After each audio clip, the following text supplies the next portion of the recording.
What's going on, everybody? It's your boy Childish. We are back at it again with another episode of Educate and Dominate, the number one series where we take some of the top names of the game, take your insights so we can take your game to the next level. My next guest has been here more times than anybody, coming in clutch because my boy Goon couldn't make it this week for that part two episode. The human Dynamo is back yet again. How we doing, Dynamo? What's going on, Childish? Super good, super great. As I stated, I just got off work. This is the things that we do. Get off work, make the video because we got to teach it to the people. So I'm excited to get this one in. Um, for those that don't know Diamond for the previous videos, we have a couple different episodes that we did. Episode 16, giving the introduction and then talking about some overall tips and strategies on the game, what he does, and then episode 18, we kind of dive into Trial of Ascension hard mode. As we kind of figured out, a lot of people have been progressing in the mid to late stages of the game, and now they're moving on to trying to clear that next step, which is Trial of Ascension hard. So if you guys are looking for any of that insight, please be sure to go ahead and check out those two videos. Prior to watching this one, stop it, go check it out. All right. Other than that, if you want to fill us in or update us with Aftermath, you can go ahead and give us a run around and see how everything has changed. I know that you were recently coming in from Asia to Europe, and then and starting up the Europe group. Yep. We few of us jumped over. We started up Aftermath EU. First week that we were able to do Guild Wars, we finished like rank 13, I think. We actually had a few people that had some pretty drastic real life issues come up during like the last battle. So half the guys didn't even end up using swords. Or we would have been a top 10 guild, honestly. And we have since lost a few members. I went full retard and forgot to sign up for Guild Wars one week. Fail. So some people went to farming guilds and kind of jumped ship there for a minute.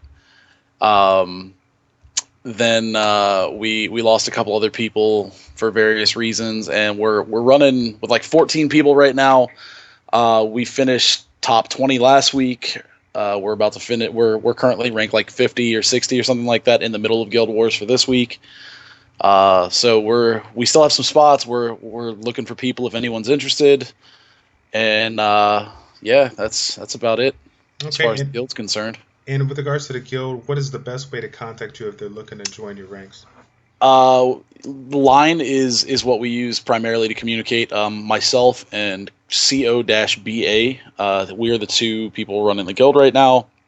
Add either of us online, chat, and we'll get you sorted out. Whether it's a 2 week trial membership just to kind of see how you fit in with everybody, which is what we're typically doing, or if it's players that just immediately qualify and are ready to go. Gotcha. And then don't forget, guys, Aftermath is one of the few guilds, if not the only guild, that is running on all three servers, both global, Asia, and Europe. So if you're interested in checking out maybe what's available on the global and Asia side and see if they got any spots or whatnot, please get in contact. Leave a message on the comment section down below so we can get somebody to help you out with that. Okay. Let's see. So this one, with regards to this particular episode, we're going to dive into the Necropolis and kind of get into that since that just opened up. We got a little bit more time into it, figuring out some of the best units to go about it. But before we get into that, we've had quite a few units. We've had quite a few weeks since we last, seen your Dynamo. So why don't you go ahead and kind of fill us in on what's the new setup, if you have any new changes with the arena defense or offense, and in addition to that, possibly talk about some of the new units that you pulled since we last saw you. My arena defense kind of changes daily, and I mostly mess around all week and then put a real defense in on the day before reset. I've been playing around a whole lot with Draco because my Draco's super fast and it makes me laugh how much he can boost your attack for the rest of your team. So it rotates. It's usually the Zyros and then Draco and Chloe and random other stuff. This week, a couple times during the week, I was running Jameer, Draco, Chloe, Zyros just to see how it would do. I think right now I'm running Camilla lead, Perna, Chloe, Eladriel. I don't know. I in the past like 2 weeks, I've had crazy summons. I pulled Perna, I pulled an Eladriel, I pulled an Orion that's going to be built up here soon. I got my Theomars finally, Nice. and now at the point I'm at right now, like I really don't need any more units. There's like 3 units that I would really like Vanessa, Praha, or Chiwu. Those are really the only ones that are going to push me further. I'm at the point now where it's all about like I just need to farm runes for like a year solid Yeah, I and think make I'm the everything same way. amazing. Yeah, I'm the So, same way right now. Like right now, it's I actually took a break of doing dragons. I normally mix it up between dragons and giants, but for me, Basalt was a new unit that I got about 2 weeks ago, yep, and I don't know. I mean, I know that violent revenge is typically what people like to do, but I really like the despair on him, like a despair revenge. I think he can be on viable. Basalt, Like, yeah, yeah, yeah, that's interesting. Yeah, I mean yeah. he does the AOE damage. I could see that working. Yeah, and I mean, if they get the right substats with the speed and everything, I think it could play around good. I mean, there's a lot more, potential with the unit. I think on violent senses, I think his cooldowns are pretty darn low. But Absolutely. I kind of want to make him. I kind of want to play around with him, similar to like a lure, like a different type of lure, and Yeah, see if I can incorporate him in a little bit of Guild Wars. Maybe get him speedy, get him hard to hit, and I could see that. yeah, yeah, yeah. I could I'm see digging that. it. I also had, like I was telling you a little bit earlier, I had like the pack to end all packs earlier today. I decided to randomly buy one of those 750 crystal packs for the 11 scrolls. You gave in. Rage summon. No, it wasn't even a rage summon. It was just I popped I popped an XP boost and needed fodder, and the first 4 scrolls I opened were Water Undine, I'm sorry, Water Undine, Water Taoist, Fire Neostone Agent, and then Sierra. Yeah, easy So game. Easy yeah, I game. mean, it was like the pack to end all packs for me, I guess. So That's good. that was random and fun. I'll take it. And do you have any other bombers right now to go along with Sierra to play around with, or what? I actually do in storage. I have a fire bomber, a wind bomber, a fire joker, and a water bomber. So none of them are really ruined. None of them have anything on them. It's mostly just stuff that I've just been hanging on to just in case. Sweet. Cool. Alrighty. I think we pretty much got all the way up into here. Any other units that we kind of forgot about that you've been playing around with that you've been liking a lot and changed around a little bit since rune removal? Um, the only thing, honestly, I only changed one unit this rune removal, and it was my Kali, just because I had some random new Rage and Blade runes lying around, and finally got him to the point where, with his leader skill, he's almost 100% crit rate by Sure. himself. Yeah, it's always a fun unit. I never got into it, initially before they did all the nerfing, but it was pretty cool to see Yep. some of the people bring it up in the forefront early on and make it work. So, yeah, buddy. All right, let's take a look here. I think I didn't see anything off the top of my head as far as other units that I kind of wanted to mention, but One unit that I have been playing around with, and he's only 4 star at the moment. He's max level, and it's something that was recent, is the water martial artist. yeah, buddy, where's he hiding at? There he is. He's right there. Yep. So if you look at his skill set,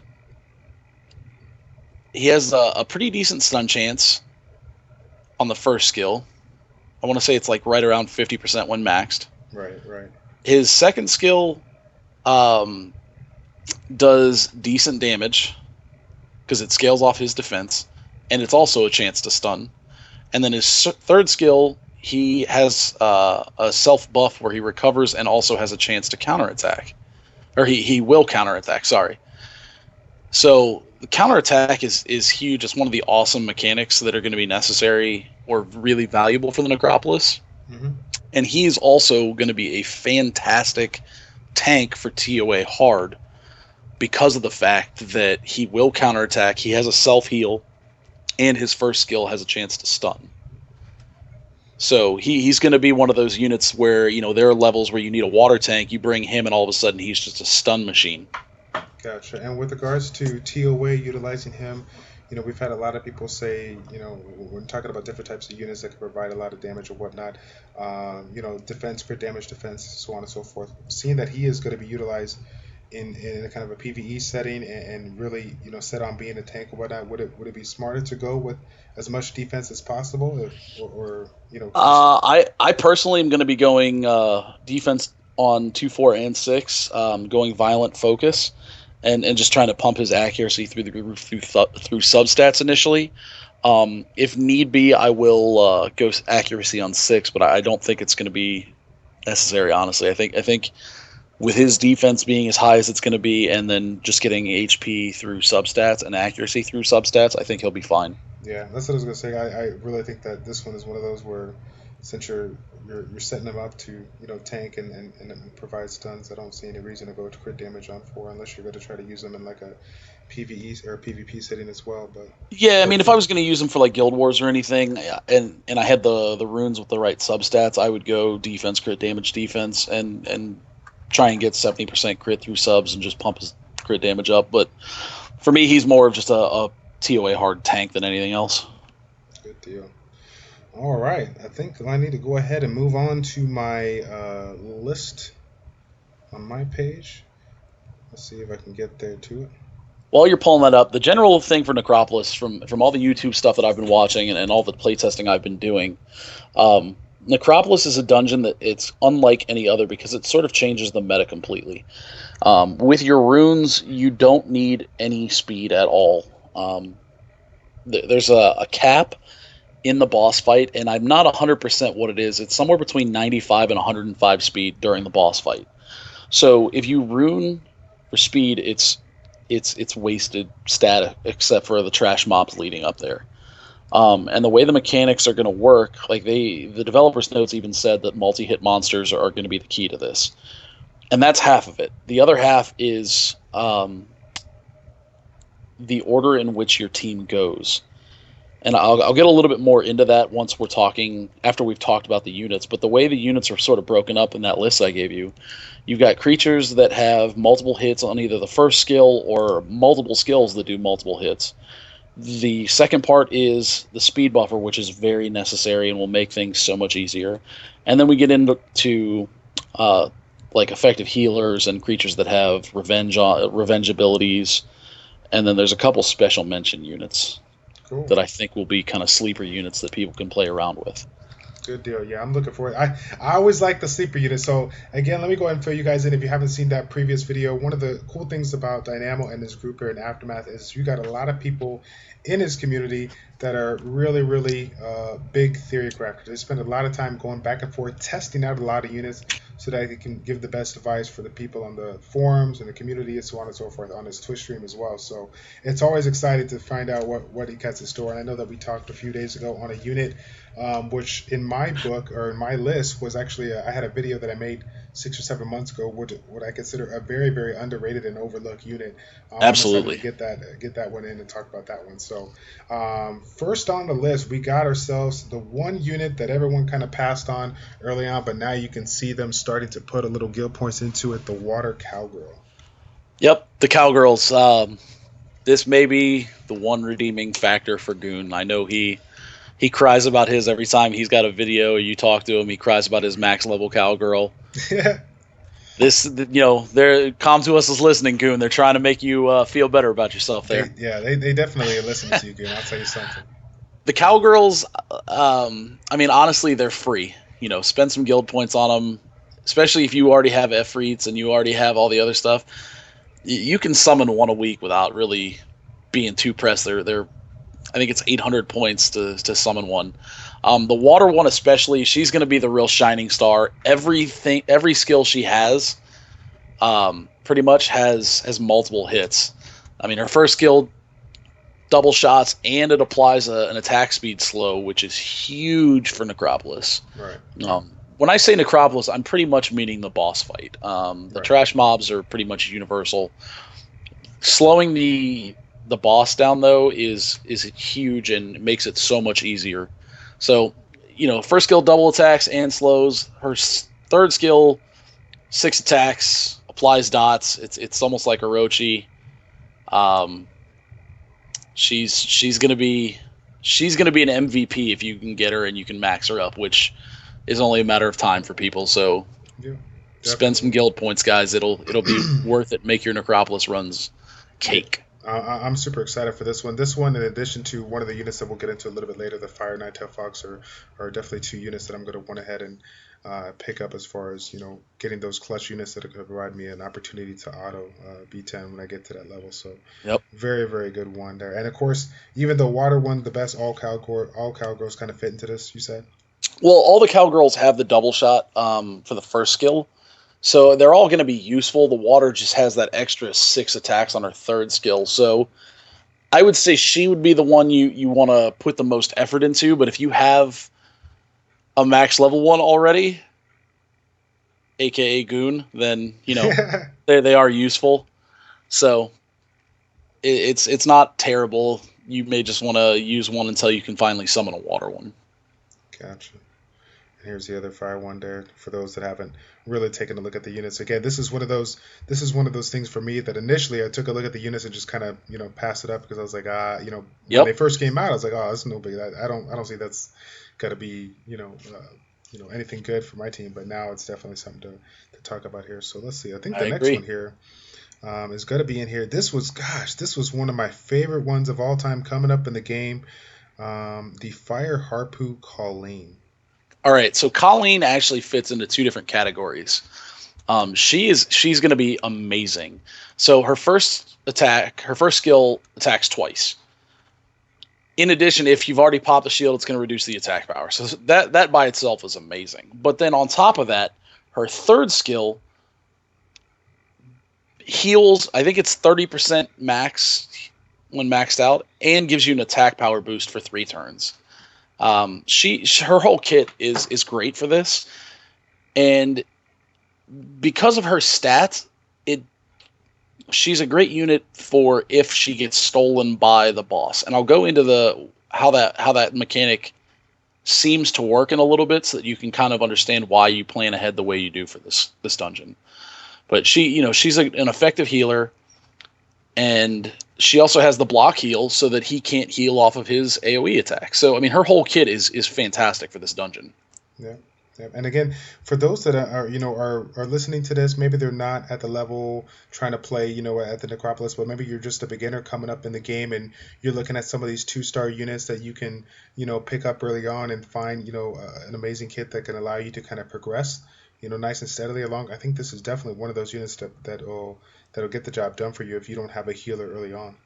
Well, Colleen's also great for dragons. She's also great for guild wars. She's useful in arena. She's honestly a super underrated unit, and a lot of people kind of pass her over just because even at 6-star max level, she can be a little squishy. Like her defense isn't super high, all that. So a lot of people just kind of look over her, but she has a lot of worth and is valuable in a lot of places. So, and on top of that, you can get her from the shop. You can get all the skill ups for her from the shop. So it's not even it's a unit you can pick up and max out super early and super easy.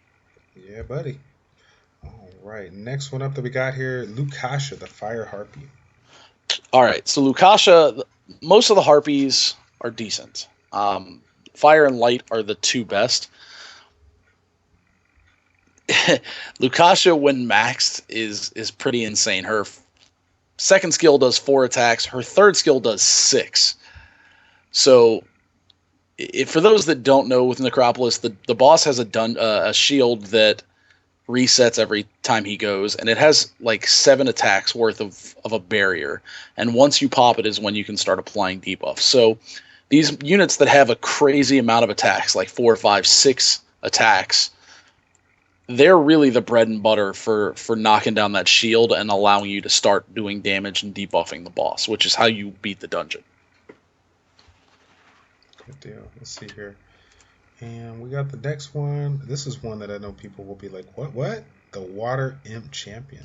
All right. So Water Imp Champion. On paper, you first look at him, you're like, why? But his first attack gives you a little crit bonus. His second attack scales off the enemy's max HP, which is always good against bosses because they usually have a fair amount. His third skill, 5 attacks. 5 attacks, and it has a chance to ignore defense. Again, you're dropping that shield. you're going straight to the face on the boss once the shield's done. So it can pack a punch, and it's on a 2 or 3 turn cooldown when you max them out. Yeah, I think it's so 3. I mean, it's up all the time, so it's not like you can't reliably use it. Yeah, and again, I know that when I looked at it initially, guys, I was thinking enemies max HP. Where does it say that? But it's proportional to their max HP. Generally, they say to your max HP or to enemies max HP, but this one's to their max HP. So yeah, it is enemies max HP. That's weird. Initially when I looked at it, I just kind of surprised it because I thought he was talking about your max HP. And I'm like, it's an attack unit, man. What the? I agree. It was one of those where it's just bad translation on their part. Yeah. All right. Yeah, buddy. All right. So the next one up that we got is one of my fan favorites. Definitely got a lot of excitement when this thing came out here. The Nine-Tailed Foxfire. Okay. The Nine-Tailed Foxes, their first skill all hits 3 times, and I'm going to talk a lot about units that have a first skill that attacks 3 times, and there's a reason for that. That'll kind of become apparent as we get later into the video. But her kit, she attacks 3 times. On top of that, it applies a dot if there's no shield on the boss. Dots are huge again, scaling off the enemy's HP. Her third skill is bread and butter as well. It's 5 times, and that branding effect once the shield drops. Anything you can do to pump up damage is huge, so she is pretty much tailor-made for this dungeon. On top of that, she also has the leader skill that gives, I think it's 40% to all fire units. So, she's tailor-made for this dungeon as probably one of the best leaders for it. Gotcha. Cool. And as far she's as also one of the few units that I just have foddered away over and over, and now I'm picking myself. Yeah, I never actually got the fire one. I don't have one.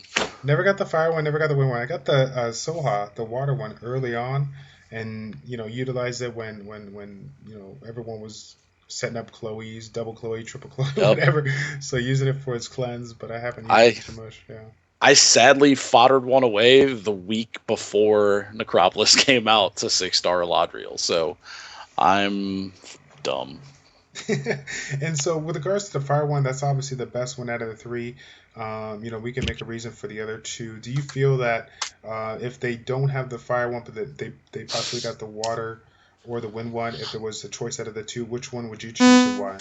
Sorry, my headphone just cut out. You're asking if they can use the others still? No. So, I mean, the water one and the wind one are obviously going to have, some utility considering their skill is going to be 3. But if you had, let's say the person has not had the fire one, but maybe they have the water one and the wind one, which one would you choose to bring up and why, or would you go with both? Honestly, the water one I don't really feel is going to be that useful. You cannot remove the boss's shield with the cleanse, so her third skill is all but useless in the dungeon, unless you're ruining her despair or something and just using it to sort of try and stun the normal trash mobs on the way to the boss. Gotcha. The wind one could be useful. I mean, I know that she can hit really, really hard. Right. I honestly haven't tested how the mechanic of her third skill works versus the boss's shield, if it counts it as separate attacks or if it's just sort of one attack that applies multiple debuffs, because the boss's shield kind of interacts weirdly with some units. So that could be something that could be useful, but it would require some testing, and I don't have one, and I'm not anywhere close to fusing one to test it at the moment. So if anyone watching this does have one and they can test that out and let us know, that would be fantastic. Gotcha. Good deal. All right, next one up, I think we're going to be looking at the fire one, if I got this right down, the Cobalt Bomber. All right, so all of the Cobalt Bombers are really good versus in this dungeon, simply because their first skill attacks, I want to say 2 or 3 times, even though it doesn't say it. The Fire Bomber in particular, though, has multiple attacks on every single skill that he has. So, the first skill is going to hit a couple times. The second skill is going to hit a couple times. The third skill, I think, hits 3 times? Yeah, 4 times. Third, yeah. Okay, so every single thing that he does is designed to, it's going to do nothing but chunk the shield off that boss and then apply various debuffs and bombs and whatnot. So he's a good unit. The thing to watch out for, though, is if he is stolen, he can put a hurting on your team. So you have to be able to kill him quickly. Yeah. And again, I'll go into that mechanic after we go through the units and kind of explain how it seems to be working and ways to sort of impact who's going to get stolen. Good deal. All right. And let's see, we got the new unit. Actually, we got a couple of things going on here. One of the up-and-coming Hall of Heroes and one of the starter units that we received a couple weeks back. We got the Wind, Water, and Magic Death Knights. So let's take a look at the water one first here. Okay, so the Magic Knights, everyone's free. Everyone got the water one for free as soon as you complete that quest. If you fought it away, you could be missing out. I mean, she has a lot of potential. First skill is going to hit 3 times. Second skill hits multiple times. Third skill hits multiple times. She is the only one, I believe, that has all 3 skills that hit multiple times. Right, Wind and Dark both have 2 skills, the first and third, I believe. But my suggestion for this, for her, for runes, is what's really going to set her apart. And it's kind of a weird build compared to what you would normally go with her, but it's going to be super effective, and it's revenge on every single rune. Because then she'll have a almost 50% chance to counterattack with a 3-hit thing. So before the boss's turn is even finished, his shield is already a third of the way gone. It's kind of funny. Right when you brought it up, I'm like, I know he's going to do it. He's going to pop that triple revenge. Yep, absolutely. And I mean, pretty much every unit that you're going to bring to this dungeon, you're going to want violent and or revenge on. With her, it's going to be revenge 100%. She's if you have her on triple revenge, she's going to be your bread and butter. She's going to just sit there and chunk the shield every turn, and even when it's not her turn. So she's going to be super useful. She's also going to be the cornerstone of sort of the free-to-play version of the auto team. Gotcha. And then with regards to the other Wind of the Dark, I think it's the Wind of the Dark are the ones that are the first 2 are the skills that have the multiple hits or whatnot. Since this one has the multiple hit on the third, could we make a reason for going violent revenge over revenge, or do you still think triple revenge is the way to go? Well, I mean, violent revenge is not going to be bad.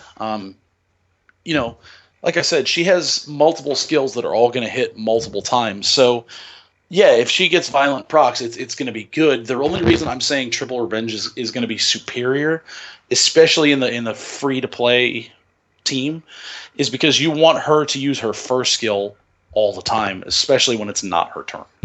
Right, definitely. Let's take a look at the Wind one if she's hiding around here somewhere. The Wind and the Dark, both, I believe, I'm not looking at them at the moment. Oh, you brought her up. Okay. Yep, I believe they're both the ones that have a skill that deals damage proportionate to the enemy's HP. Let's see. Or prevents cooldown time. One of the two. The second skill. Second skill prevents cooldown. Yeah. Okay. Yeah. So they prevent the cooldown. That which actually doesn't work. That nothing that affects cooldowns or influences attack bar will work versus the boss in Necropolis. But again, you still have 2 skills that have multiple attacks, which makes them valuable. Gotcha. And then our upcoming HOH for the people that are watching this right when the thing comes out here, we got Lynette. Yep. Yep. She's going to be slightly inferior to the water one, simply because the water one is going to do more damage. She's geared a little bit towards being more of a tank. And for her, I would definitely do Violent Revenge if you plan on using her. Gotcha. And then her leader skill, I believe, is attack speed. Right. Yeah, so I mean, her leader skill is also subpar because the water one has attack power. So she's still useful. She's just not as good. With the HOH though, again, coming up, she can be another cornerstone of the free to play version of the auto team because you are going to have more units with multiple attacks. She also does The third skill can do pretty significant damage. I mean, there's screenshots on Reddit right now of her hitting the B10 water boss for almost 300,000 damage with that, with no runes on. Jesus. And it heals people. So, she's definitely good. She's just a little bit less good than the water one. Gotcha. That being said, you can use both. And probably one of the things that we'll do at the end of this is probably, out of all these units, maybe you can kind of make your dream team, so to speak. When thinking about, on the flip side here, I'm thinking about this particular unit, excuse me, when you're trying to incorporate, a team to bring enough utility, bring enough damage, but also provide a little bit of heals. We'll get into some of these units that are what we consider the best healers. Couldn't we make an argument that this would be a great unit to provide to kind of help out as a support healer in addition to providing Absolutely. damage? Yeah. Absolutely. Okay. I 100% agree. She would be great as sort of that healer tank role, using her only to really drop the shield when she can, and then heal people as necessary. Okay. Take note, guys. Yeah, I'm definitely a fan favorite of this one, even though it's not as considered to be the better one out of the two. The fact that it's going to provide me a little bit of extra heals, I think, will kind of help me out because I know right now I'm running Chishun, and while she gets the job done for the most part, I still have some clutch situations where that extra heal just needs to happen since I lose out on the opportunity to utilize the attack gauge increase because it doesn't work. I will say though that with her, you need to make her your slowest unit if you're going to use her as a healer, simply because her heal is 30% of the damage dealt, I believe. Correct. It has to be done. You have to make sure that the shield is already down for that heal to trigger, otherwise you're not healing for anything. Great point. Yeah, buddy. All right. Let's get into these vampires here. This is one that I collected in the HOH and has been sitting in my summon hedge for months. The water vampire. Okay. All of the vampires are decent. They all do double hits on the first skill, so they're all good. The water vampire, though, his third skill hits four times. It doesn't really say, but I want to say it's 4 times or 5 times. I'll provide you a link to someone's already compiled a list, which has much more detail than I remember off the top of my head. They have it broken down pretty well, but I want to say it's 4 or 5 times. So out of all of vampires, he's going to be the best. On top of that, his second skill reduces attack power and attack speed. Again, that is huge for this dungeon. You really, it's one of the keys if you can fit it in is attack speed reducing on the boss. So he's the shining star out of the vampires, which makes us Verd users pretty sad because Verd is his passive is completely useless. Right. Yeah, that's rough. But you know what? Like we said in the previous videos, I'm so glad that they're going out of the way to force us to make new units. If we were able to take our same old units and beat V10 in 24 hours, auto mode, I mean that would have been crazy to me. That would have. No, I couldn't agree more. I mean, it's kind of shaking the game up a little bit, which is good because after a while it starts to get a little repetitive. So having these new units that you have to build and figure out new ways of using it is going to do nothing but spark more interest in the game. Yeah, definitely. And so out of those 3 there, water one is probably what we would consider the best out of those if you guys got them. So wind, I will say this. Wind gets a lot of static for not being that great. He can deal a ton of damage with his third skill. Oh, yeah. And, again, his first skill is going to double hit. His second skill is the attack power and attack speed reduce, which again is fantastic. And then this is a boss where you're trying to apply dots, you're trying to apply debuffs to him. So that third skill is just going to ramp up in power. Right. So the Wind Vampire is probably a close second to the water as far as how amazing he is for this dungeon. The first time I saw this one really shine, I don't know if you caught it, was way back when. Back in the golden days of Summoner War, where Giants B10 was not able to be, it was before they actually changed the zone, and people just used double Huas or the dark elemental. They couldn't get the job done with the team because it constantly counterattacked a return. I actually seen one person from the, I don't know, it was Korean side or Asia side, they made a a 6-star full-blown wind-based team with this particular unit, and I never seen a wind vampire hit so hard in my life. Oh my god, he has so much potential if you get the right team Yeah. synergizing. I used to way back when everyone was using the water imps for B10 giants. I had one of these guys and I had him a Rage Blade, and I mean he can hit for 70, 80K without batting an eyelash. Right? Yeah. So A very sick unit if you want to mix it up and try out something a little fresh. So yeah, if you build around him and build the right team and get him with some decent runes, he'll hit like a truck. So don't look him over. yeah, buddy. All right. Let's see. I think this next one here is going to be one of the units that you pulled recently, the Fire Neostone Agent. Yes. So the Neostone agents, both of them or all of them double hit on the first skill. The Fire and the Dark, and if you have a Dark, I kind of am gonna throw nothing but salt at you, Goon. Uh-oh, Goon what? Goon what? Complaining that he doesn't really use her. Oh, Goon. Just so you know, with Goon's Dark Agent, I can do a minute 15 dragon runs on full auto. Saying. It's pretty obnoxious. She's broken on how good she is. If I was ever fortunate enough to pull one from one of the random scrolls that we get, game over. Yeah. Goon. I can't hate on him enough. I love the guy, but I can't hate on him enough for having her. Although he is nice enough to have her as his rep. Yeah, that's really damn cool. So yeah, the Neostone agents, they all double hit on the first skill. The fire one, the dark one, for anyone that doesn't know, her passive, every time she attacks, she brings along a random teammate, which, as much as we've been talking about people that have multiple hits on their first skills, it should start making sense now. She attacks twice. She's bringing along someone else that attacks 2 or 3 times on their first skill. There's between 4 and 5 or more hits gone off the shield in one turn. Yeah. Starting to make sense on why everyone should be starting to make sense on why you're looking for people that have multiple hits now. But yeah, her passive is insane. The fire one, it's not as good because it's obviously not a 5-star dark unit, but if you look at her kit, removes all harmful effects and 3 allies attack with her.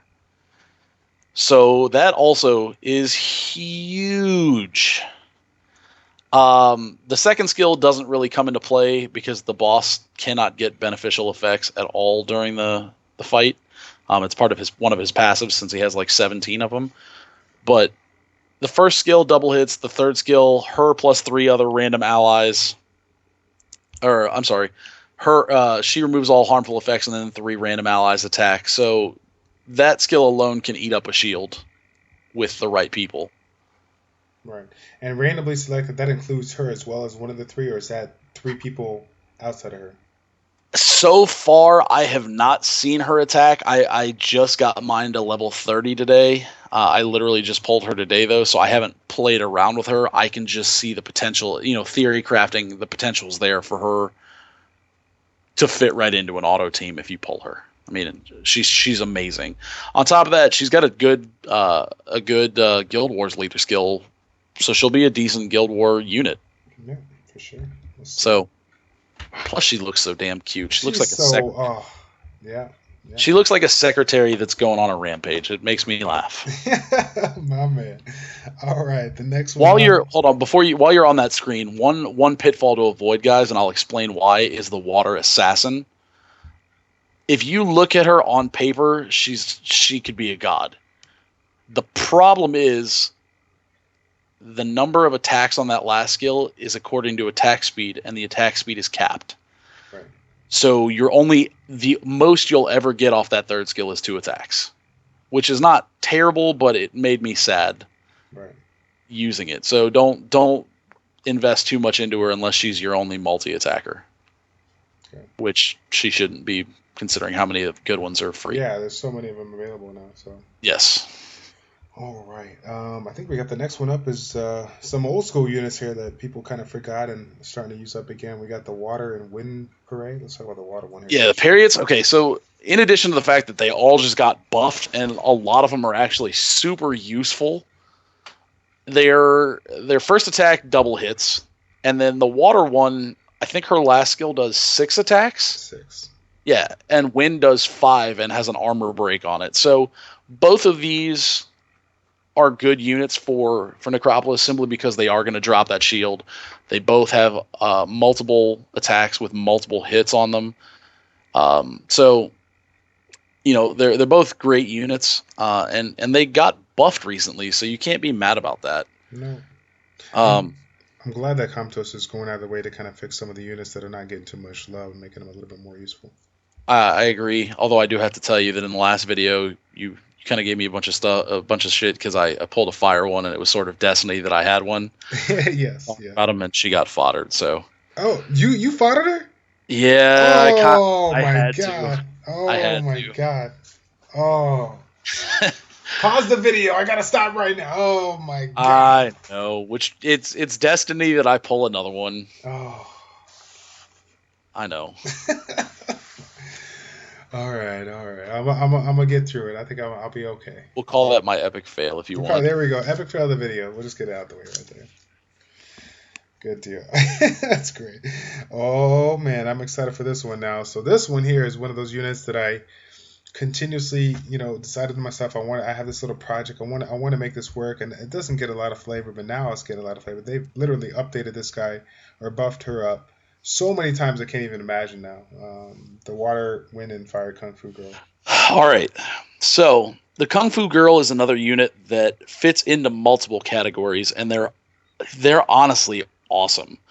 Their first skill, it doesn't multi-attack, but you can't overlook the fact that it has a chance to activate Shadowless Kick. So you may get double attacks off of it. Then you get Shadowless Kick, it attacks twice. The third skill is really what does it, though. The third skill attacks multiple times. It's got 4 attacks. And when it's on cooldown, it has a built-in revenge mechanic. Now, when you counter, it's the first skill again. So it may trigger Shadowless Kick. Right. Now, these guys were tailor-made for revenge, or for violent revenge. So, you're going to have roughly 30 to 50% revenge chance when that third skill's on cooldown. And on top of that, it'll trigger, you have a chance to trigger the second skill, which then also has a chance to, trigger the violent proc brokenness because of the way the math works with Comda. So, I mean, there's all sorts of goodness wrapped up in the Kung Fu Girls. On top of that, they look pretty cool, and they can, YDCB is a huge fan of them and has talked about them a bunch. They can hit pretty hard, but these guys, the revenge mechanic and 2 skills that hit multiple times, they're the reason you want to include them. Their leader skills don't come into play because they're all arena based, but they're good units overall. If you guys have seen some of my previous arena or Guild Wars video, I think we were sitting at, I want to say, about 100 attack, about 156 crit damage, and with a defense break, I think I was on that 4th skill. Each hit was doing anywhere from 10 to 12k on the damage, a total of 48k. So really, really hard hitting, not too shabby at all. Would you agree with me that probably the fire one is going to be our best bet as far as the 3, since it got the ability to provide the continuous damage? I would say fire out of the 3 basic elements, fire is probably going to be your best bet. I would say overall, dark is probably the best. I don't honestly remember the light one being that amazing, but I could be wrong because, like I've said multiple times in this video, I am dumb.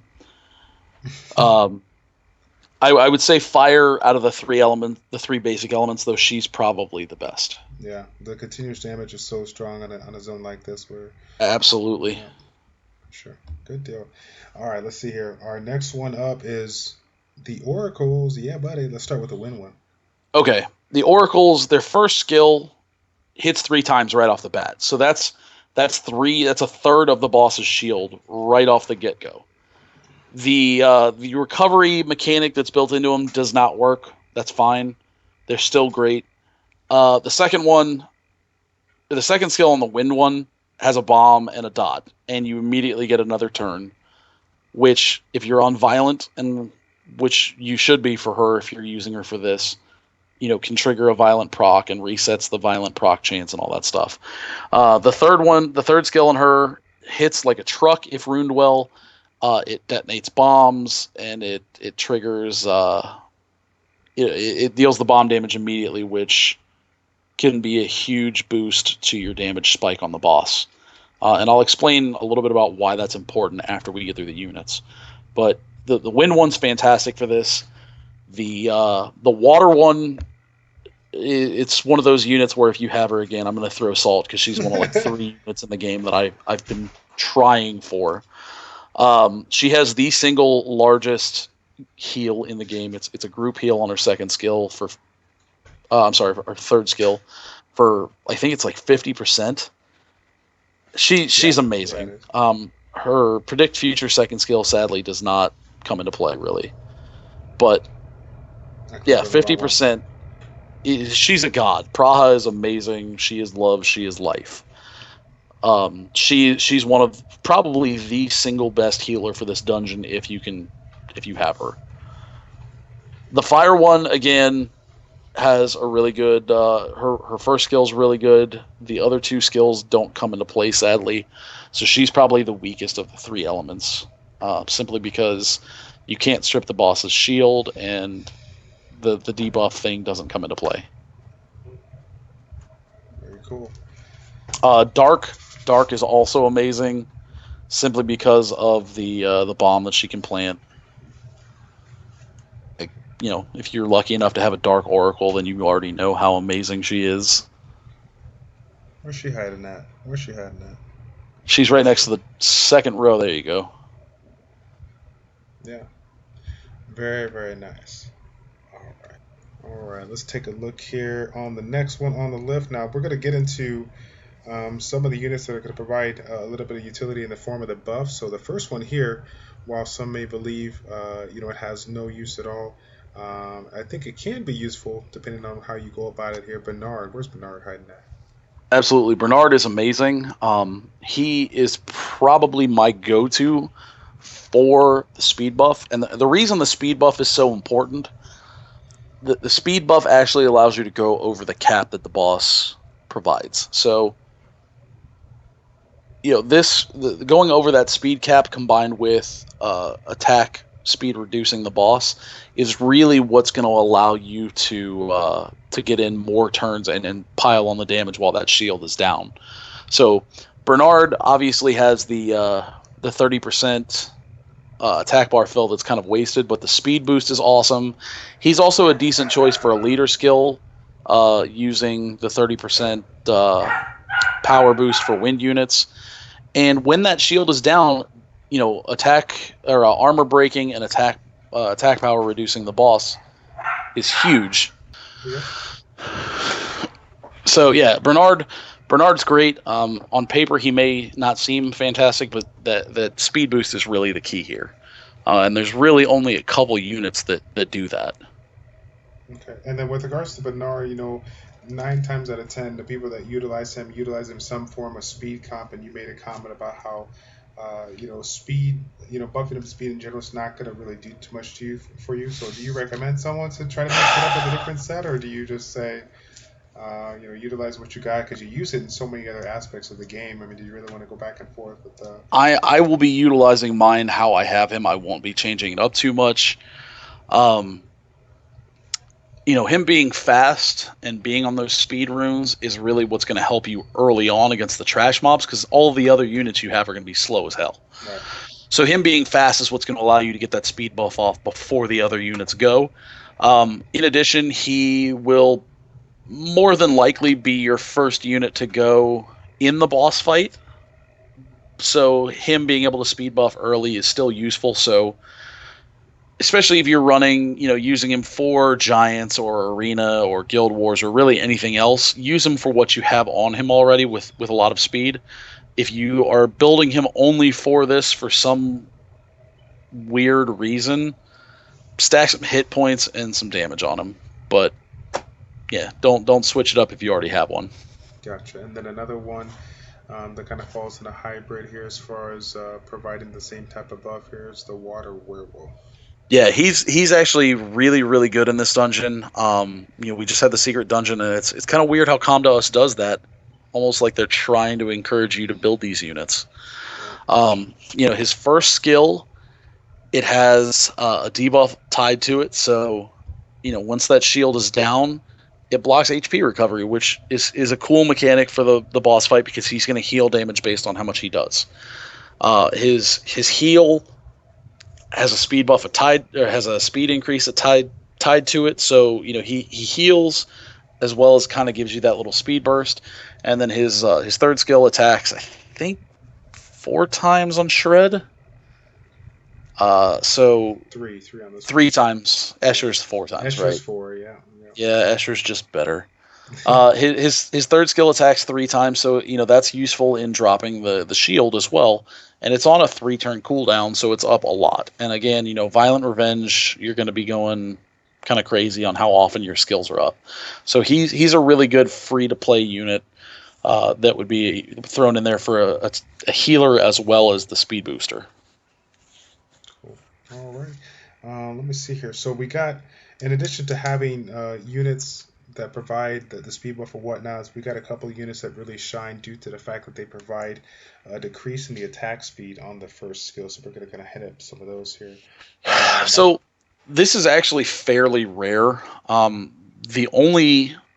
admittedly I have not gone through the entire list. The 2 that really stuck out in my mind are the Water Cowgirl again. She is, like I said, she is love and life with this dungeon. And then the Fire Rakshasa.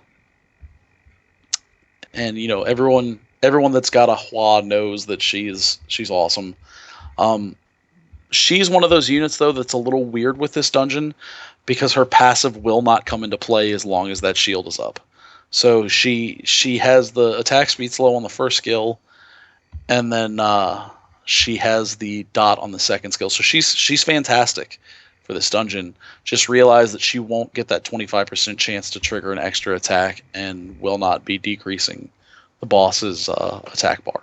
Gotcha. So I guess I had that wrong. I know that the attack bar reduction is not going to work, but since they're both tied in, the actual striking again will not work as well.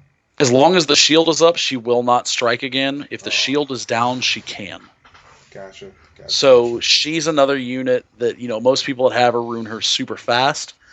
If you're going to be using her primarily for this dungeon, do not put speed on her. Make her slow as possible so that you do have the chance to proc that extra strike once the shield is down. She's hopefully going after the shield is already down so that she can apply that slow debuff on the first skill. Gotcha. There are a few units like the Wind Sylph has an AoE attack slow on her third skill. I mean, there are a few other units that have that attack speed reduction. It's generally just not on the first skill. So, right. Don't overlook units like this that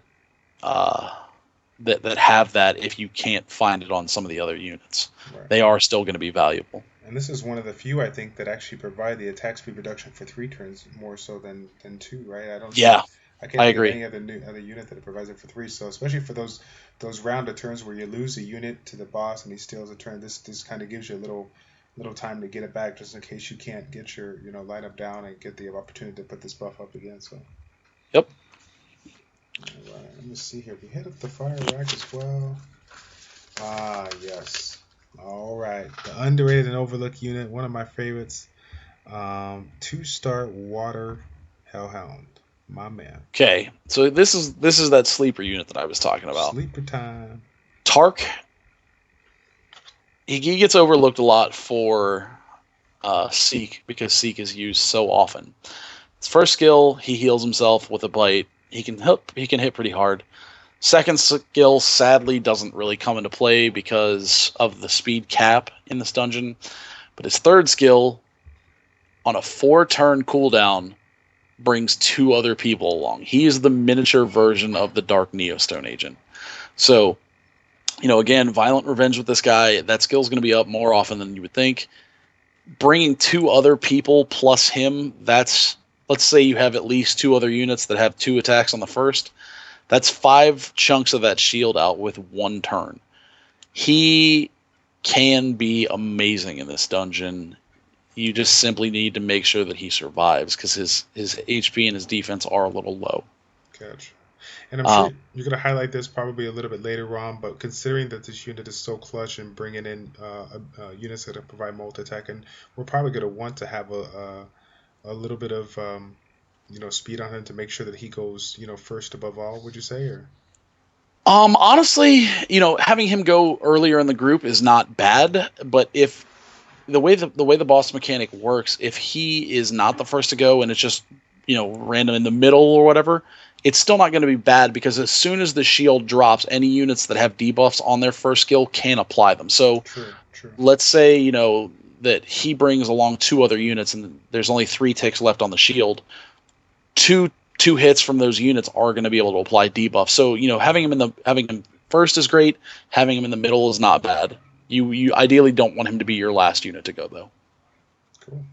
All right. Let's take a look. And of course, after naming off all these utility units and damage dealing units, we definitely gotta incorporate some kind of a healer in the mix here. We got a list of a couple of them that we want to go ahead and mention. The first one of which is another unit that gets overlooked due to Chasun's strength beyond belief is the Hawaii, the Fire Sky Dancer. So Hawaii is amazing for this dungeon. If you watched YouTube videos of people doing B10 already, she's in there. Her first skill, the glancing hit, it's useful. It's not game breaking. The second skill is awesome though because her recovery is tied to her attack power. So if she is stolen by the boss, she doesn't heal him for a ton. Right. But she can heal your units for a lot because of them having a lot less HP than the boss. Her third skill though is ridiculous. I mean, it's 6 attacks. There's only 1 unit, so it's going to hit the boss all 6 times, and she hits like a truck, honestly. So that third skill can take a third of the boss's HP away in 1 turn, and if that shield is down. And she's amazing for this dungeon. She cannot be rated highly enough, especially if you have the Fire Ninetail leader. She's going to be doing a ton of damage. Gotcha. And actually, I was going to mention something else here too. With regards to it, and we probably will get into this with regards to the mechanics, later on in the video. Is it with regards to them, the unit imprisoning the soul stealing the turn? Does it seem like every time that they steal the turn, they utilize their third skill above all, or is it something that? Honestly, with her, if she's stolen, she typically tries to heal the boss immediately. Really? Okay. Yeah. It seems like every unit when I do the runs, I have never seen them utilize anything else other than a third skill, unless it's like a Theo, which doesn't have a third skill, right? Just a passive, right. So he uses a second skill, but he always does a second skill or always uses third skill. So. Yeah, I mean, it seems like the boss rarely, he never will use the first skill. It's always something with a cooldown because it resets immediately. With her, she always seems to try and heal / buff the boss, but the boss can't get the buff. So she's actually like one of the ideal units to get stolen. And there's ways to sort of finagle that so that she is. And I'll explain it. She's one of those units though that you want to be a little bit slower typically so that she can use that third skill more for damage than for popping the shield if at all possible. Gotcha. And again, if you're incorporating the guys with the hit point disturbed, you might be able to get away with not having to even have Wahi heal because she can't heal him if he has the hit point disturbed still on. Is that correct? Yep. That's right.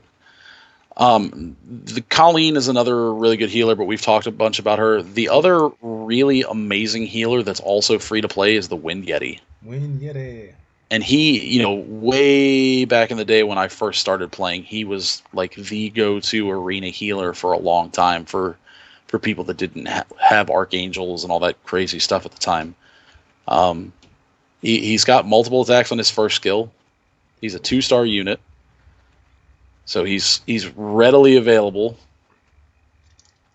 And then his third skill, his second skill actually has 2 attacks as well, I believe.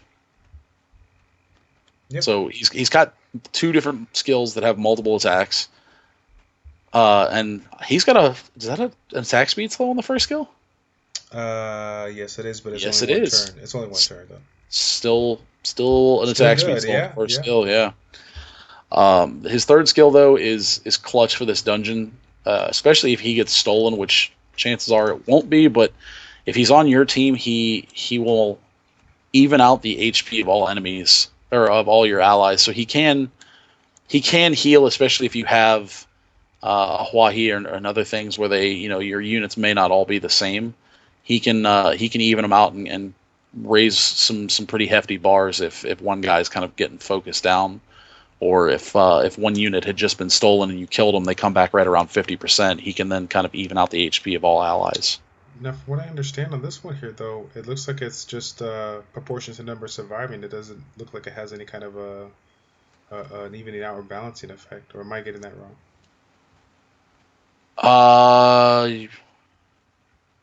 Oh, you're actually right. No, I'm thinking of a different unit. He's the one that more people you have alive, the more he heals for. Yep. Cool. I was thinking of the wonky fire undying Undying? mechanic. Yeah, the fire Yeah. undying. So, yeah, it's all good. It shows you how long it's been since I've actually read his Dude, skill set. oh my God, it's been way, way too long. Way, way too long. All right. And speaking of Yeti, another group of units that kind of fall into the mix as far as providing the counterattack along with the Kung Fu Girls is the Light Yeti. Definitely one of those Light that. Yeti is another awesome unit for this dungeon. His, again, he's got the first two skills that hit twice. So you're looking at a unit that has multiple skills with multiple attacks, and then his third skill sets him up for revenge. 50% chance to counterattack. Again, you're going to put him on revenge runes, so you're looking at like 65 plus in reality, and it increases his attack power. He's another unit that he'll be able to take a punch because he is a defense unit, but then you're also going to be able to counterattack, pop that shield a bunch, and yeah, he's another kind of sleeper unit that, if runed correctly, can be a valuable member of the team. Yeah, buddy. All right. And so I think that's pretty much our list of the other units. Can you think of any other units that you wanted to add on that? Off the top of my head, I mean, like I said, there's a huge list.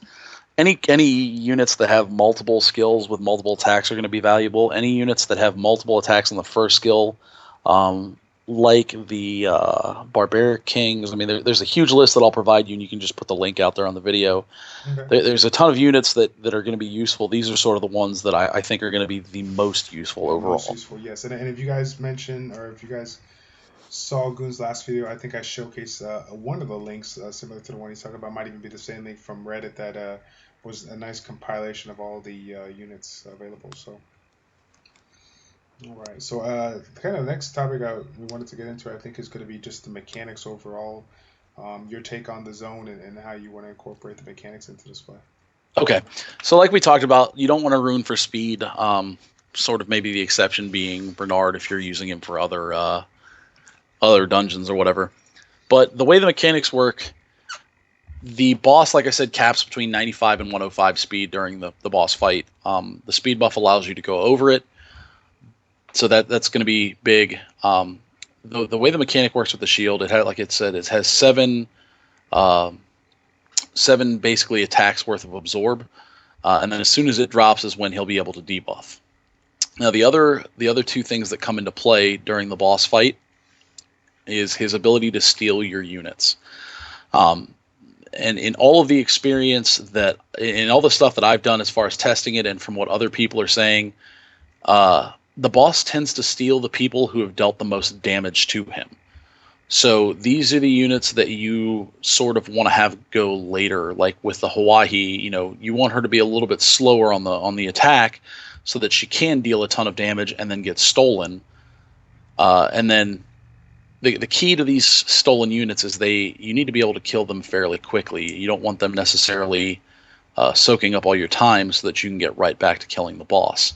And the reason for that specifically is the recovery mechanic of the boss. So the longer the fight goes, the more damage he does with his attack, and it's one of those things where eventually it gets to the point where he'll just one-shot your team. It's not one of these dungeons where you can just wipe and keep reviving with crystals infinitely. All right. Eventually, he doesn't care. I'll put it out there. I was definitely one of those guys that got frustrated with B10. I seen some videos out there of people getting it done with unawakened 4-star Lappy. So I'm like, let me get into it. And I was able to kill the boss one time, but once I got him like to the halfway mark, I couldn't get it done. I try to refresh my crystals or reload it twice. So Yep, and it embarrassing. I just like it one shot like right away. yep. I mean, the longer the fight goes, that's the thing. It's not one of these dungeons where you can sort of just tank and stall. It's you need to do it as fast as possible because it's only going to get worse. The other mechanic that the boss has is when you kill him, he revives. What a lot of people, myself included, when we first did the dungeon, is overlook the fact that that has a cooldown. So you kill him, and then for 6 turns, if you kill him again, fight's over. Right. That's why I say, if you can if he steals a unit, if you can kill them immediately and then get right back to attacking him, it's only going to make your run easier because you kill him once, he revives, you kill him a second time, fight's over if you can do it in a certain time frame. So that's really why a lot of these units are so important that have multiple hits, is because you want to drop that shield immediately and then start going straight to the face with damage. As far as sort of theory crafting, like we've been saying throughout the whole video, Violent Revenge is going to be your bread and butter. Nemesis runes do not work at all in this dungeon as far as the boss fight because of the way his mechanic works with attack bar interaction. So do not put Nemesis runes on. He can't be stunned, so Despair has very, very limited use. Taking multiple turns, getting multiple attacks off, getting attacks when it's not your turn, those are really the keys to this dungeon. So rune accordingly. And then the only other thing is making sure your units go in the correct order. Like we were saying, if you're going to use the Dark Magic Knight, make her one of the last ones so that she can hopefully heal once that shield is down. If you're going to use units like Huahi, make her go later so that you can sort of finagle which way you influence which units are stolen by the boss, so that you're not, forced to kill your own Kumar or Ritesh or something ridiculous. I mean, this is honestly one of those dungeons where the insane Nat 5s that a lot of people have that sort of define the game in Arena are not your best options because they're impossible to kill. Right. I mean, I'll be one of my biggest epic fails in relation to this dungeon was bringing a Chassoon, and he stole my Chassoon and then healed himself to full, and I just immediately quit and stopped playing the game for the rest of the night. So that was the one that I did it. That was the one that I did it with the when I got to down to the 50% and I got him down. I tried to do it again, couldn't do it. At least I'm not the only one then. No, I'm right there with you. So be careful which units you bring. This is one of those dungeons where your setup and your runes are going to really define how successful you are. And I'll be completely upfront and say that I have not even tried B10 yet. I have a guildie that had stopped playing, gave me his Asia account, and he was a Guardian 2 player. I can't beat B10 on his account yet because I simply just don't have the right units available. So don't get frustrated if you aren't able to get through B10 and you're trying to rush to get that light and dark scroll. Take the time, build some units, build them up as you're progressing. You don't have to run and have the perfect B10 team right now. Take some time, build some units, enjoy the fact that you're going to get to explore some units that aren't really used in a lot of other areas of the game, and it's sort of a unique mentality for the dungeon, and then it'll all happen in time. And I know, especially like a lot of the competitive higher end players want to be able to do everything immediately, but this dungeon thankfully caught a lot of people off guard and sort of shook up the mentality of the game. Yep. And so some of the things that I kind of want to mention along the way, and please correct me if I'm wrong, this one brings a really new feel to the game. For those that have been following and kind of made the predictions when Necropolis came out, a lot of the people were thinking it was probably going to be a wind dungeon because the Giants B10 was water and the Dragons B10 was fire. It kind of just made sense to go wind. Yep. When in this particular time, it ended up being a neutral one. So it really gives you the opportunity to provide a wide variety of units without any kind of elemental disadvantage. Right. In addition to this allows you, the user, to take advantage of some of the leader skills that we're not really too fond of way back in the day. The leader skills that provide yourself an elemental bonus to a particular color and allow you to utilize it like a mono element team Right. for at least for your damage dealers or whatever the case may be, depending on what leader skill you got, in order to take advantage and get some extra damage in there. So Absolutely. They did a fantastic job of kind of forcing us to use parts of the game that were really being sort of just cast aside, both in units, in leader skills, in sort of the mentality and rune builds. I mean, like everybody, Barry and myself, Goon, lots of other people have said speed is king in this game. Well, not for this dungeon. They really flipped the script and went completely opposite. Here, you're going to want huge attack builds and survivability with some hit points in your runes and stuff like that. So they really kind of turned the game on its head as far as the dungeon side of it is concerned. And the other thing that making the dungeon dark really sort of did is it makes you look at units that you don't see a lot. I mean, how many times have you fought dark golems aside from trying to rush through the dark levels of dragons and giants because you don't care about them? right, All of a sudden, these are things you have to look at. You have to know what Maggie does and how much she can wreck your team randomly. You have to know that honestly the Dark Lich, from everything people have told me, once you have the correct teams done, the Dark Lich at the third stage is arguably the hardest unit in the dungeon because he has an AoE attack that can armor break and hit like a truck. right. So it's also showcasing some of the units that you may not see and sort of getting interest in them also, because out of all of the liches, Dark Lich may be the best one.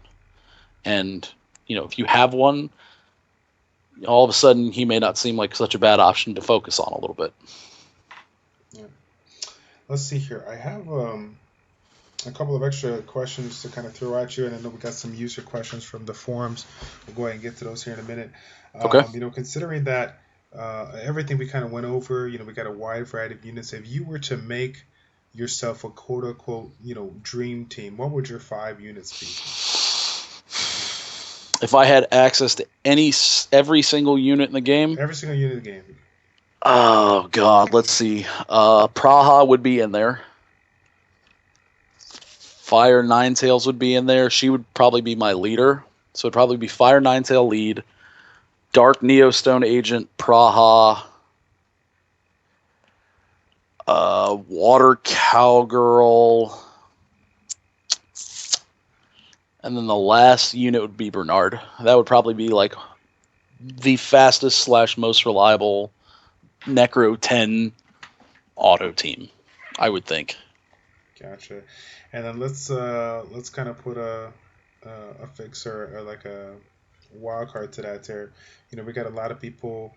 The trend is when we make these when we get these new dungeons and whatnot, giants, dragons, whatever, we make the teams to clear it, and then we make the teams to auto it, farm it. then to farm it, right? To auto it and then farm it. And when we think about videos that generally people make, they'll make these farmable teams, or they'll make these teams to farm it, but they'll say, let's call it like a free-to-play team or a farmable team. So if you were to create a team based on farmable units or fusible units, whatever, what would that be and why?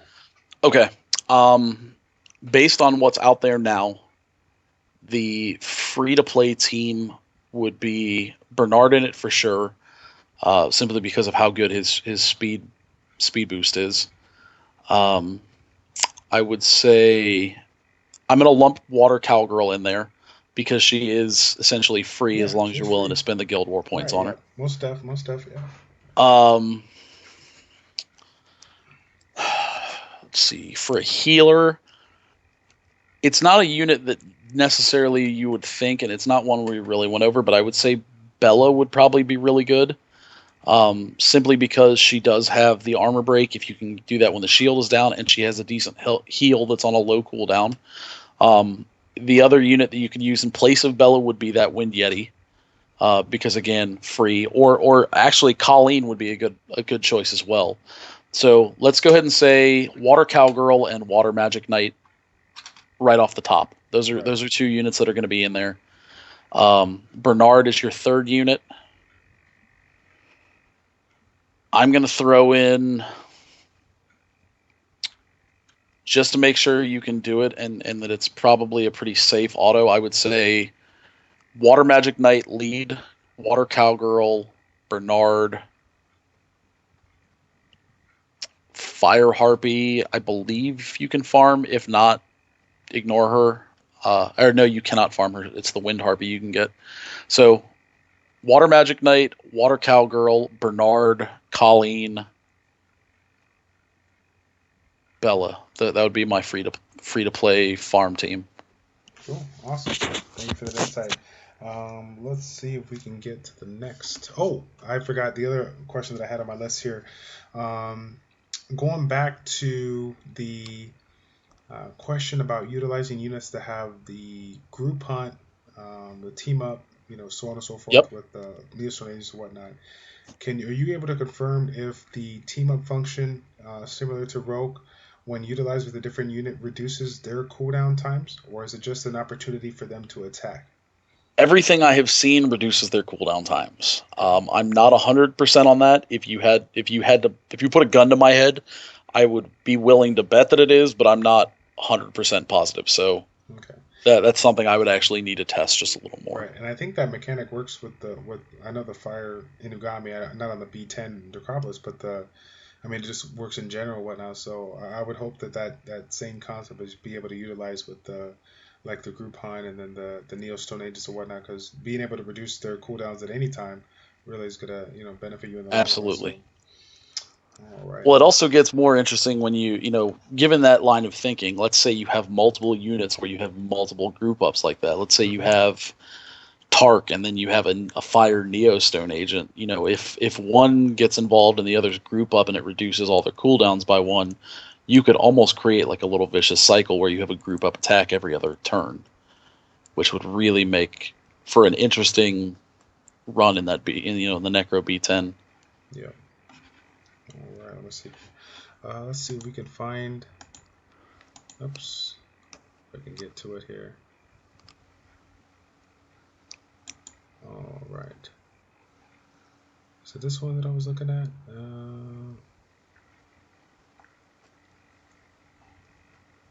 Let's see here. So again, guys, for those that have been watching the last previous videos, I'm going to be providing the link to go ahead and put, go ahead and link up to this forum that I've hosted back a few weeks ago. And I want to get your guys' questions for the guests that we have on board, so you guys can get some of your answers here. This one that I want to go ahead and hit up here from Forever Skies. He sent this one to me a while back. He had a couple of questions. We'll go ahead and do these 3 questions, so if you can go ahead and see this. The first one that he asks is, what is your most favorite monster from the ones you own, and why? Oh, wow. Let me look at my monsters and think about that for a second. I would say out of all of the monsters that I own, my favorite would be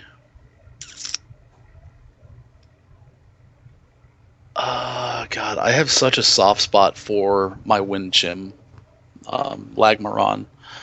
It's one of those things where I was really having a lot of trouble in Guild Wars, especially versus like Camillas and stuff like that. And he is really just a Camilla killer. I mean, he'll easily one-shot Camillas if their armor broken and they haven't been critted.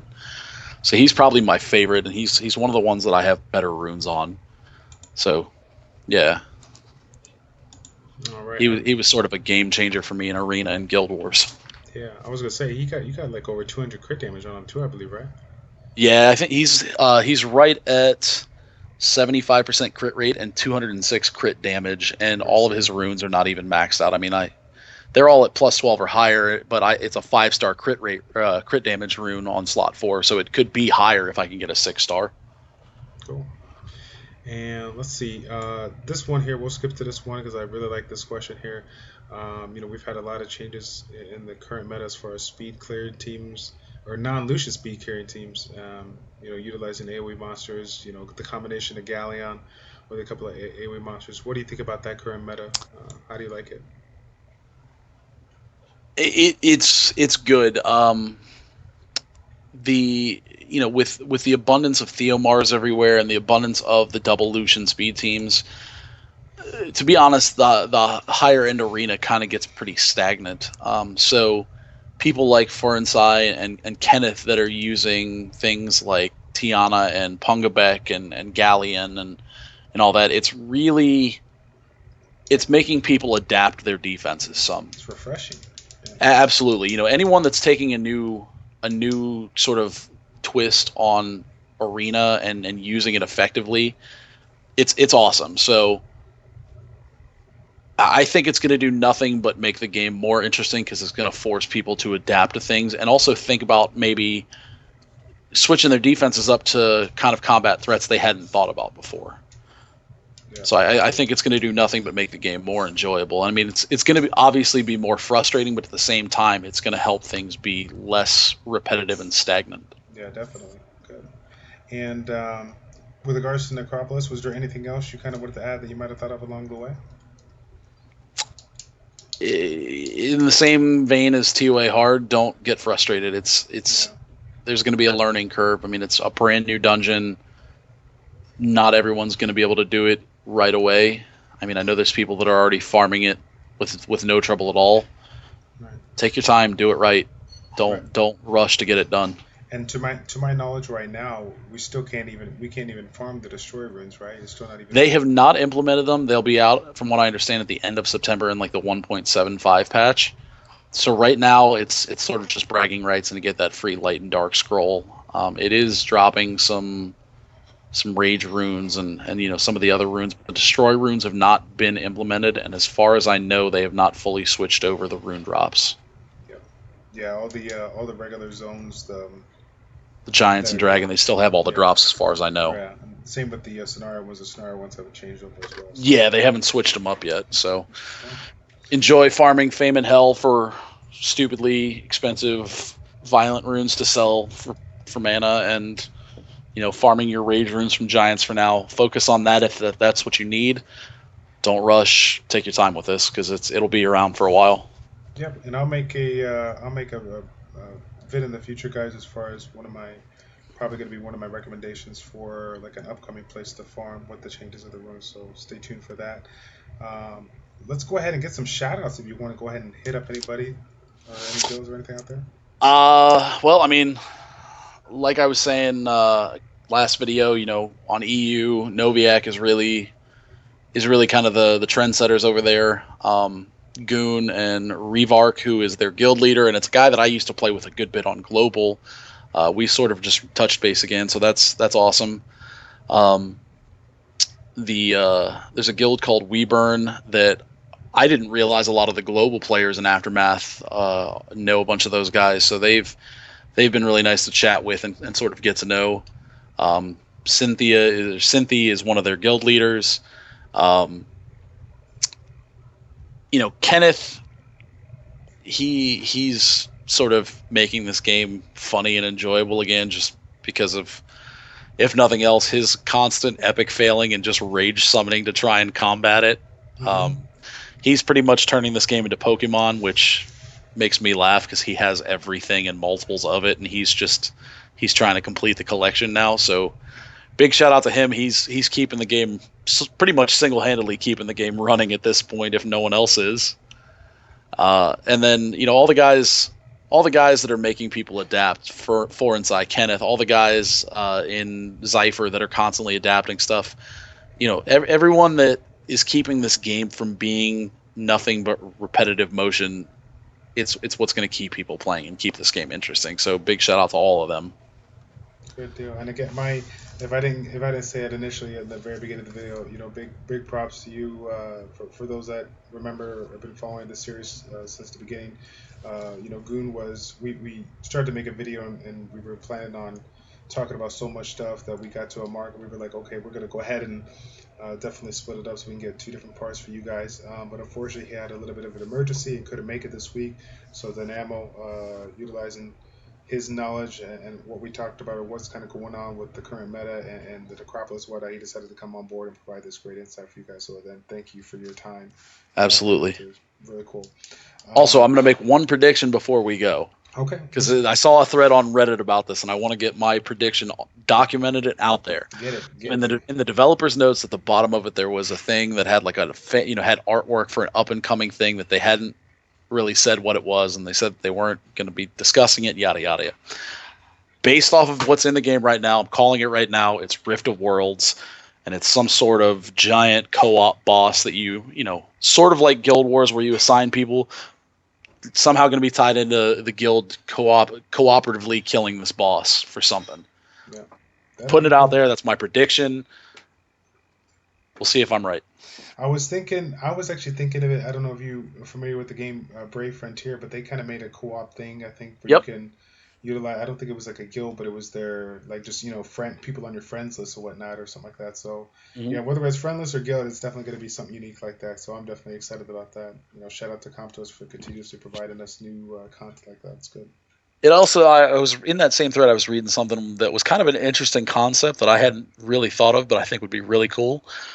Where it's not a boss you can necessarily beat. Like, it's designed where you're going to lose, but it's sort of like a reward based on the percentage of damage dealt, or how effective you were in that, where you're not going to kill him, but the longer you can make it go on, the better the rewards, because you'll get a percentage. It's based on how much you contributed to the fight. I think that would be a really cool mechanic also that they haven't done yet.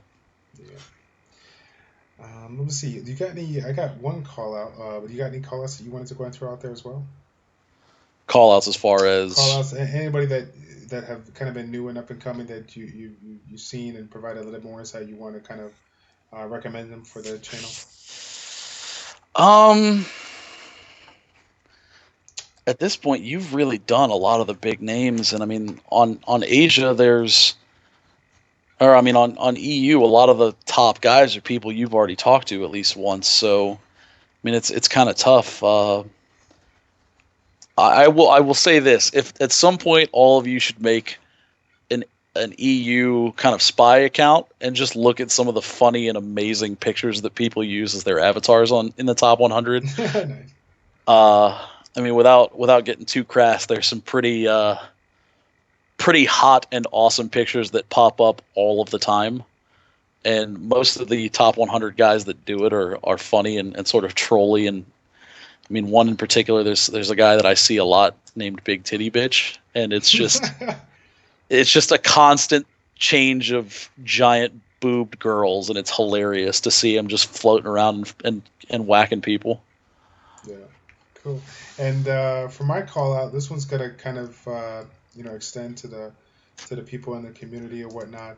As I kind of stated in this one, in this particular series or whatnot, taking the top names from the top guilds and trying to get the insight, for you guys. While there's been a lot of recommended people that have come over the time, there's always somebody that it's like a sleeper, so to speak, that people don't really know about, that have a lot of insight, or in addition to their guild, and some guild members have a lot of insight too. So if you're one of those people and one of those fortunate top 10, top 5 guilds, or perhaps just some people that are really knowledgeable about the game, that you feel that can provide some insight, and you have a contact information, you have a way of getting a hold of any of the previous guests we got on board, go ahead and reach out to them, and I can have them pass along my personal information, whatnot, so we can kind of get in talk about what you could provide to the people, because that's kind of the name of the game, getting out, going out of your way to see what we can provide to the community to make them that much better. So. I have a challenge, actually. Uh-oh. And you're gonna laugh at this, but as much shit as he has talked about how terrible it is, I want Goon to make a video spotlighting the cowgirl. I want him to ruin her up. I want him to show how effective and awesome she can be. As one of the top guys in the game, I feel like he should be able to do it. That I'm throwing down the gauntlet. There it is. And you got to name the video something ridiculous, something that's gonna get everybody all fired up. And it's got to have a ridiculous country music intro song to it. There you go. Oh man, I'm looking forward to it. He's gonna love this video. All right, but I think that's it. Unless you got anything else to add, my man. Nah, that's it. Thank you once again for having me. I'm sure you're sick of hearing my voice at this Oh point. man, People are gonna get sick of hearing me talk because this was a long video. But this was a thank long you, video. thank But you for doing this. You're one of those guys that's really keeping this community up to par. And without you doing stuff like this, and without guys streaming and really trying to get that knowledge out there, this game wouldn't be as amazing as it is. So big shout out to you. yeah, thank you so much. I do appreciate it. And again, guys, if you guys haven't seen, the information provided below in the comment section down below, I do have Dynamo's Twitch stream, so that if you want to go ahead and catch him in the mix, watch him play the rounds and get some questions answered, he'd be more than happy to help you when he is on live. All right. Yep. So again, guys, thank you all for tuning in. It's a pleasure to make these videos for you as always. It's your boy Childish and Dynamo with ChildishPlays. Check it out. We will see you in the next video.